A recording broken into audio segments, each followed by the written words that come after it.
오늘 6절 말씀을 통해서 의에 줄이고 목마른 자의 복이라는 제목으로 같이 말씀을 나누고자 합니다. 사람의 서름 가운데서 배고픈 서름보다 더한 것은 없다라는 말이 있습니다. 배고픔이라는 것은 인생의 생존의 마지막 끈이 되기 때문에 그런 것으로 생각합니다. 지난 5월 달 북한에서 배고픔을 견디지 못해서 탈북한 어느 모녀가 서울의 한 임대 아파트에서 죽은 채로 발견됐다는 소식을 들었습니다. 그런데 그 사인이 굶어 죽었다는 것이죠. 냉장고 문을 여니까 고추장 조금 있는 것 말고는 먹을 것이 아무것도 없고, 시신을 확인해 보니까 뱃속에 음식물이 남아있는 것이 아무것도 없었다. 이런 뉴스를 서울 한복판에서 일어난 것으로 이 뉴스를 들을 때에 매우 충격적으로 그렇게 다가왔습니다. 그를 돌아보지 못한 우리 사회의 책임이 큽니다.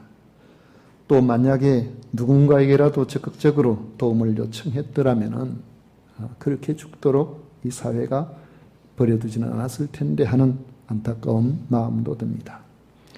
지금도 살기가 힘들다고 하는 사람들이 많이 있지만 스스로의 자신의 형편을 적극적으로 알리고 도움을 요청하면 그래도 우리나라 사회 안에서는 양식이 없어서 굶어 죽을 정도로 버려두지는 않을 거라고 생각합니다. 그런데 세계적으로 보면은 육체적으로 줄이고 목마른 사람, 먹을 것이 없어서 생사를 오가는 그런 사람들이 지금도 매우 많이 있습니다. 어떤 곳에는 태어나서 자란 환경이 좋지를 않아서 그 자연 환경이 가뭄과 같은 이런 재해가 빈번하게 일어나고 땅이 계속해서 사막화가 이루어지기 때문에 양식을 도저히 구할 수가 없어서 어려운 겪는 그런 곳도 있습니다. 또 어떤 경우에는 정치 체제에 문제가 있어서 사람들이 능력이 있어도 또 일할 자리가 없어서 가난을 벗어나지 못하는 그런 국가 체계도 있습니다. 어떤 곳에는 나라가 불안정해서 그렇습니다. 이웃나라와 전쟁이 벌어져서 그 안정적으로 한 곳에서 뭔가를 할 수가 없고, 또 권력을 차지하기 위해서 내전이 벌어지므로 국민들이 편안하게 생업에 종사할 수 없는 이런 상황들도 있습니다.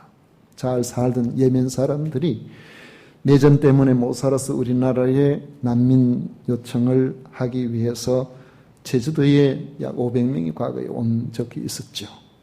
그런 사람들만 아니라 그 소식을 들어보면 지금도 아이들이 못 먹어서 수십만 명이 거의 기아 상태에, 혹은 누군가가 지금 양식을 공급해도 기아 상태가 너무 극심한 상황을 겪었기 때문에 지금 살아있어도 제 역할을 하지 못하는 그런 상태에 놓여 있다는 이야기도 듣습니다. 그리고 마지막 한 가지를 더 생각해 보면은 이 체념적인 국민성이라 할 수 있을 겁니다. 가난을 운명적으로 받아들이는 그런 나라들이죠. 동남아의 일부 불교 국가들 중에서 그런 경우가 있습니다.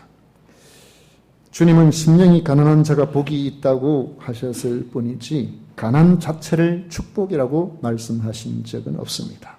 가난은 그 자체로 고통입니다. 그리고 가난은 근심을 유발시킵니다. 아굴은 잠언 30장 8절에 나를 가난하게도 마옵시고 부하게도 마옵시고 오직 필요한 양식으로 나를 먹이시옵소서라고 기도했는데, 그렇게 기도한 까닭을 스스로 밝히고 있습니다. 잠언 30장 9절에 보면 혹 내가 배불러서 하나님을 모른다 여호와가 누구냐 할까 하오며, 혹 내가 가난하여 도둑질하고 내 하나님의 이름을 욕되게 할까 두려워함이니이다 했습니다. 오죽하면 우리 속담에 사흘 굶어 도둑질 아니할 사람이 없다 이렇게 하겠습니까? 여러분, 이건 조금 제가 부드럽게 이야기한 겁니다.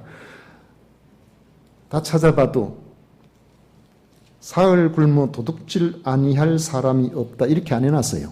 도둑질을 하는 것은 사람이 아니고 놈이라고 해놨어요.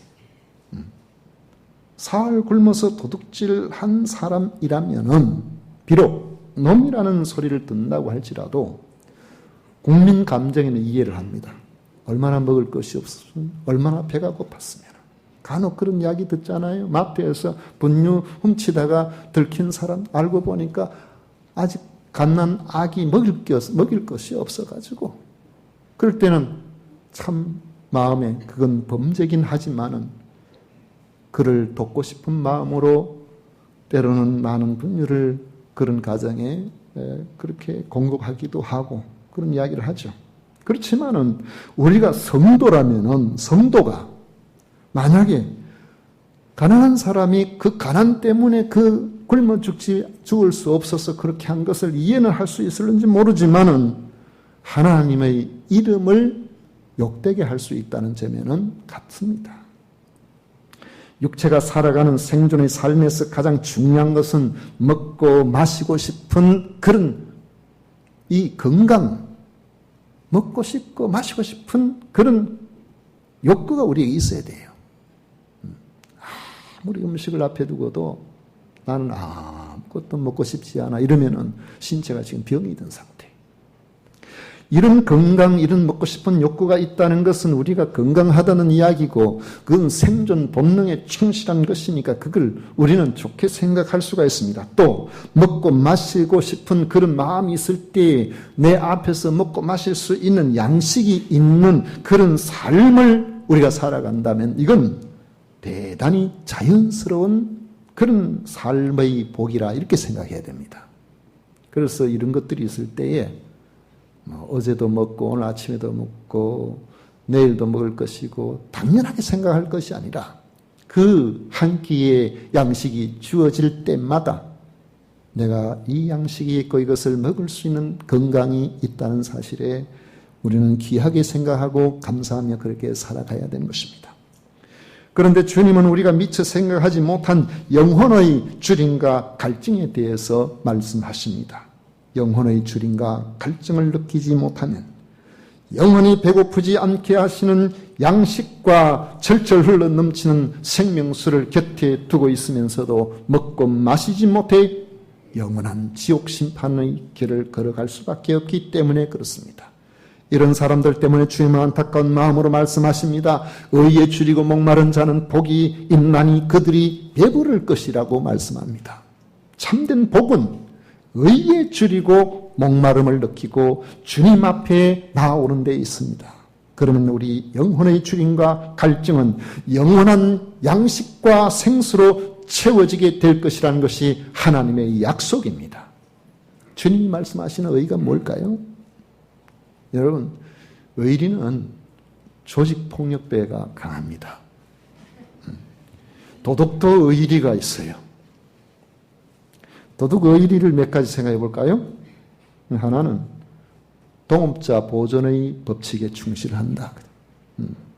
도덕은 절대로 도둑의 물건을 훔치지 않는다고 합니다. 도둑이 도둑의 물건을 훔치면 따라하겠습니다. 진짜 인간 아니다. 힘들게 훔쳐놨는데 그걸 또 너 훔쳐가. 그래서 동업자들이 서로 이거 훔친 것다 하면 절대로 그거 안 훔치간다 하는데 간혹 뉴스를 보면은 그거 훔치간 도둑이 또 있더라고요. 도둑의 두 가지 법칙, 분배 정의를 실천한다. 같이 망보는 사람, 같이 훔친 사람, 같이 동업을 했으면 물건을 나눌 때 정확하게 나눠야 돼. 그래야 다음에도 또 같이 일하지. 세 번째는 좀 어려운 말입니다. 동족 상보의 미덕을 실천한다. 걸리더라도 절대로 혼자 걸려 들어가지 옆에 사람 끌고 들어가지 않는다. 그러면은 안 걸린 사람은 남아있어서 열심히 도둑질 해가지고 걸린 사람의 가족을 책임져 준다. 여러분 대단한 의리 아닙니까? 요즘 정치권도 법무부도 검찰도 국민들이 어떻게 생각하든지 말든지 상관없이 제가 볼 땐 자기들끼리는 의리가 대단한 것 같아요. 그러나 주님이 말씀하시는 의는 이런 불완전하고 부분적인 그런 의가 아닙니다. 주님이 말씀하시는 의는 완전한 의요, 하나님께 가까이 나아갈 수 있는 그런 의를 말합니다. 자기 스스로 의롭게 여기는 의가 아니고 하나님이 보시기에 합당한 의라는 것입니다.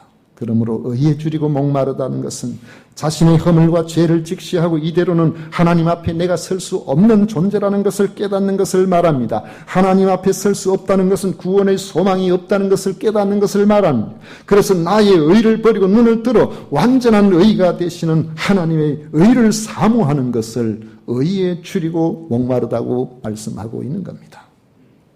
가난할 때는 생존을 위해서 우리가 무엇을 먹을까, 무엇을 마실까 그렇게 염려하지만은 가난을 벗어나서 삶의 여유가 있게 되면은 무엇을 즐길까, 어떤 취미 생활을 할까, 무엇을 마셔야 행복할까 이런 고민을 하게 된다는 것이죠. 요즘 카페 문화가 얼마나 활성화되어 있습니까?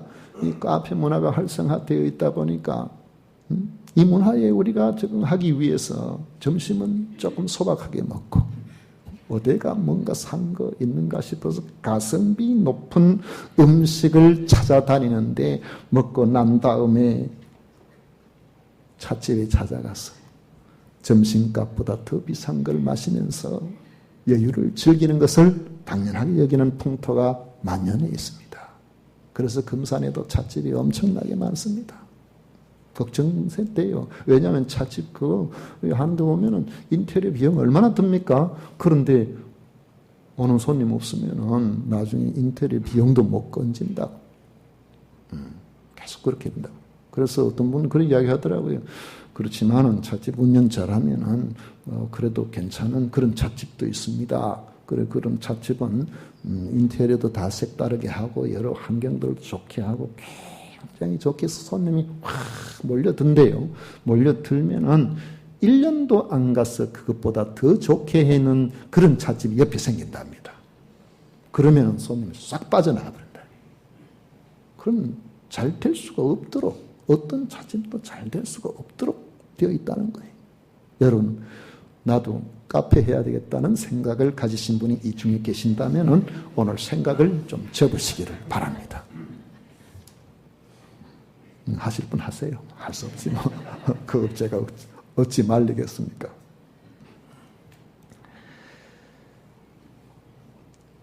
우리가 이 땅에서 사는 삶의 여유를 즐기려는 이러한 일들에 대해서 관심 가지고 그런 사람이 늘어나지만은 그러나 막상 진정으로 우리의 삶은 예나 지금이나 우리가 사는 삶의 한계를 여전히 가지고 있습니다. 아무리 수가 외쓰고 병원을 들락거리고 해도 아픈 사람 아파요. 어디가 아파도 아파나가지. 어떤 분들은 그런 이야기 하더라고요. 운동 열심히 하면 건강해집니다. 맞습니다. 운동 열심히 해서 몸 전체를 잘 돌아보면 건강해지는데 제가 생각할 때는 아무리 운동을 열심히 해도 내장은 운동 못할 것 같아. 여러분 내장 운동할 수 있는 방법 좀 가르쳐 주세요. 간장 운동할 수 있는 방법, 위장 운동할 수 있는 방법, 신장 운동할 수 있는 방법, 12지장 운동할 수 있는 방법. 저희 집안은 췌장이 약합니다. 췌장 운동할 수 있는 방법 좀 가르쳐 주세요. 없어요. 세월 속에서 약해져 가도록 되어 있는 거예요. 그 우리의 한계입니다. 이러한 한계를 우리가 갖고 있으면서도 불구하고 우리가 이 땅에서 어떻게 살아야 될 것인지 하나님이 우리를 부르실 때에 그 부름이 어떻게 응답할 것인지 거기에 대한 영혼의 갈증에는 점점 무감각해져 가는 것이 바로 우리들이라는 것입니다. 통계청 조사를 보니까요. 2005년도 비종교 인구가 우리나라에 2182만 명이라고 그랬어요. 나 종교 없습니다 하는 사람. 2182만. 그 말은 종교가 있다는 사람 수가 훨씬 많다는 거예요.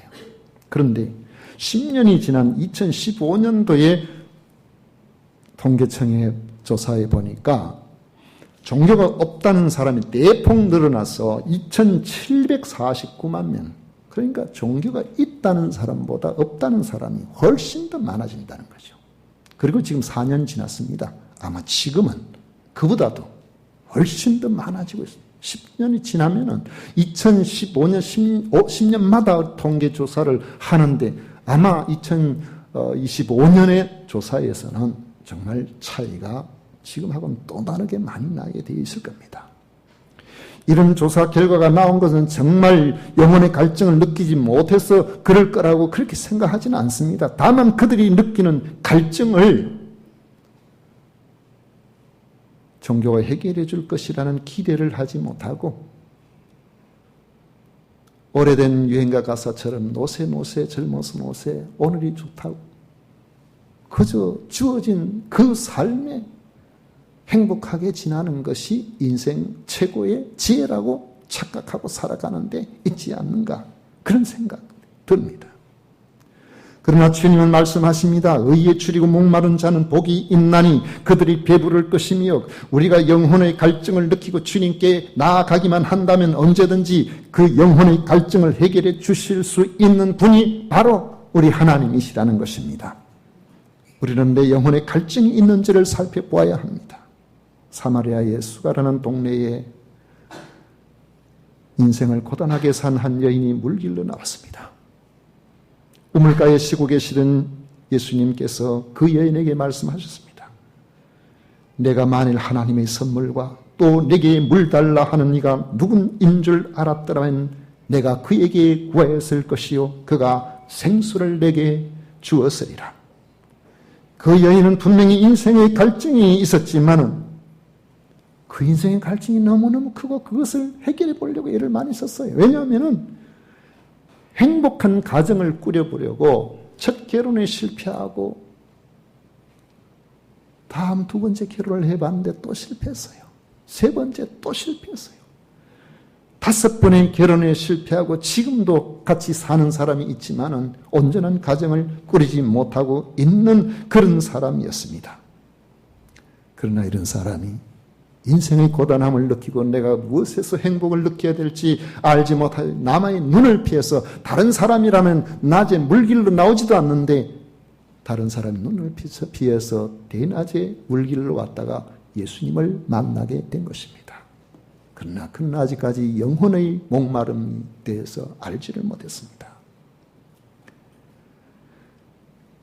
이런 여인에게 예수님께서 말씀하시면서 그 내부의 사정을 환하게 이야기를 하시니까 그의 인생을 환히 들여다보시는 예수님 앞에서 비로소 내가 영혼의 갈증을 가지고 있는 사람이구나 그것을 알고서 주님께 나아갔습니다. 그리고 주님께서는 그의 영혼의 갈증을 해결해 주셨습니다. 물길로 나간 여인이 물동이를 버려두고 동네로 쫓아가 들어가서 동네 사람들에게 자기에게 인생의 새로운 소망을 주신 예수님을 소개하는 환희의 목소리가 있습니다. 여러분, 내가 행한 모든 일을 내게 말한 사람을 와서 보십시오. 이분이 그리스도가 아닙니까? 여러분, 우리가 이것저것 원하지만은 더 좋은 가치가 있는 것을 보면 덜 가치가 있는 것을 내려놓는 법입니다. 저는 수석을 고를 줄도 모르고 수석을 수집하는 사람도 아닙니다만은 간혹 바닷가에나 혹은 냇가에 이렇게 가면은 예쁜 돌이 눈에 보이면은 그 예쁜 돌을 작은 것은 손에 쥐고 큰 것은 다른 돌 위에 얹어 놓습니다. 뒤에 생각나면 가져가려고. 근데 가다 보면은 요것보다 훨씬 더 좋은 것이 보여요. 그러면은 다음에 그건 내려놓고 더 좋은 걸 올려놔요. 왜냐하면은 아니 이 연약한 몸이 어째 그 돌을 들고 많이 들고 다니겠어요. 집에 갖다 놓으면 그거 어디에 소용이 있겠어요. 그 전에 강원도 영월에서 한 10년 한 8년 됐나요? 그때 돌이 예쁘다 싶어서 하나 갖다 놨는데 그 짐이더라고요. 그래가지고 내버렸어요. 아무짝에도 쓸모없는. 더 가치 있는 것을 발견하면 덜 가치 있는 것은 내려놓는 우리는 그렇게 될 수밖에 없는 겁니다. 이 여인이 지금까지 자기가 살면서 가치 있게 생각하는 부분들을 추구해 봤지만은 그는 사랑받지 못하는 사람이었습니다. 그런데 그를 참으로 사랑해 주시는 분, 그의 영혼의 갈증을 해결해 주시는 분을 만나게 되었을 때 그는 지금까지 그 모든 삶에서 다 노임을 받고 그는 하나님 앞에서, 예수님 앞에서 그의 인생의 삶의 새로운 모습을 발견하게 되어서 그는 그리스도를 받아들이게 된 겁니다. 영혼이 목마른 사람의 그 갈증을 최종적으로 해결해 줄 수 있는 분은 바로 예수 그리스도입니다.